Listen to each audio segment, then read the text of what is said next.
educação é a política pública mais avaliada que nós temos no país, seja pelo MEC, pelos estados, pelo município, tem avaliação de todo tipo.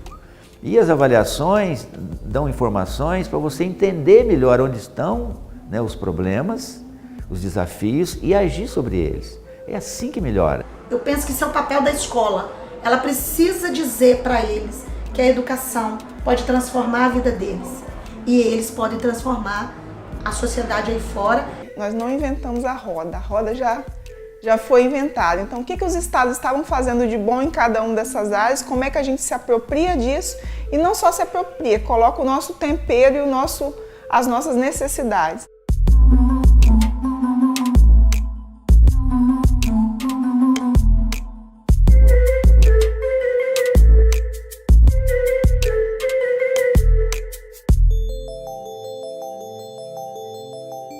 Não existe um fator sozinho que explique o resultado. Ele é um conjunto de um processo, porque a educação ela é processual, que não se explica por um único fator. Se tem uma coisa que a nossa experiência pode ajudar a iluminar caminhos para o Brasil, é o método de gestão.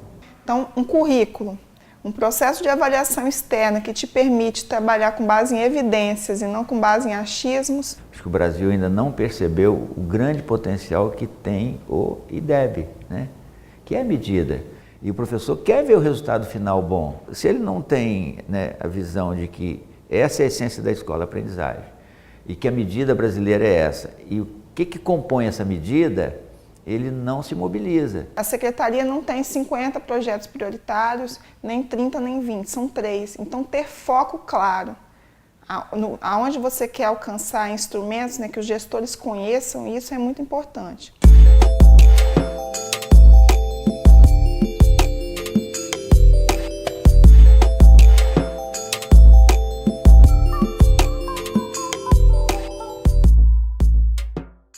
Pacto pela Aprendizagem no Espírito Santo, que é a materialização do regime de colaboração Estado-Município, entendendo que o aluno do ensino fundamental e da educação infantil ele é aluno do território, ele não é aluno de rede estadual ou redes municipais. Foi inspirado na experiência do Ceará.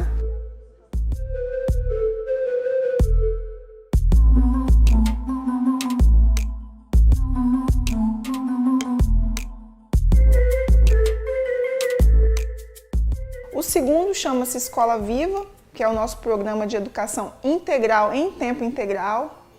Ela pode até tirar menino da rua, mas não é esse o objetivo da educação integral em tempo integral, é pensar o indivíduo a partir do seu projeto de vida.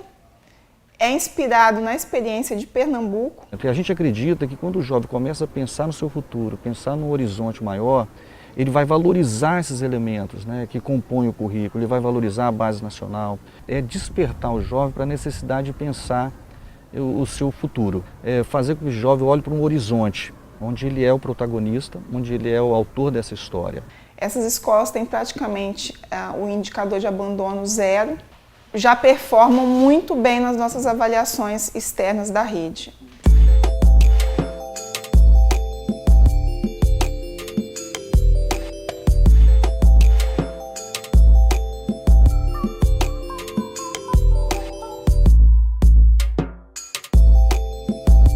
Então, esse terceiro programa é o Jovem de Futuro, voltado para o ensino médio, e eu traduzo o Jovem de Futuro como uma formação em serviço para o diretor. Ele é baseado no circuito de gestão, onde cada escola, ao início do ano, precisa fazer um diagnóstico, a partir de evidências, quais são os meus problemas relacionados, os principais problemas que eu tenho relacionados a fluxo e desempenho escolar e como é que eu vou atacar esses problemas. A partir desse diagnóstico é montado um plano de ação com apoio das superintendências regionais e esse plano de ação ele é monitorado ao longo do ano e na medida em que alguns pontos dele não estão tendo bons resultados, é feito reprogramação de rota.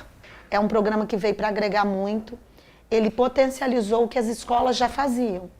Eu acredito que todas as escolas planejavam, ele organizou o planejamento. Todas as escolas executavam, ele deu um corpo a essa execução, mostrou para nós como fazer isso para impactar na aprendizagem. Todos os três trabalham com circuito de gestão, né?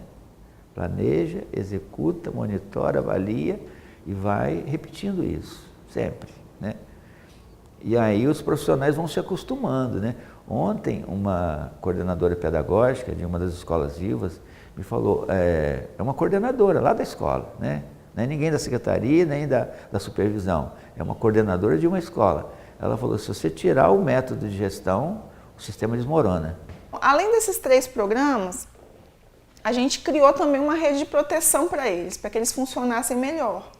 Então, tendo o PAEBS desde 2004, uma evolução deles é o PAEBS TRI, que não é TRI de teoria de resposta ao item, é TRI de trimestral, porque aqui no Espírito Santo a nossa rede funciona por trimestre.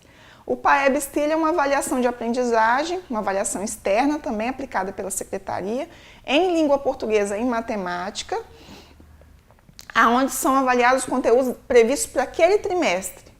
E aí, entre a aplicação da avaliação e a nota, é um intervalo de 2 semanas. Então, no conselho de classe, entre um trimestre e outro, o professor já tem aquele resultado com as deficiências de cada aluno para que a intervenção seja customizada para esse aluno.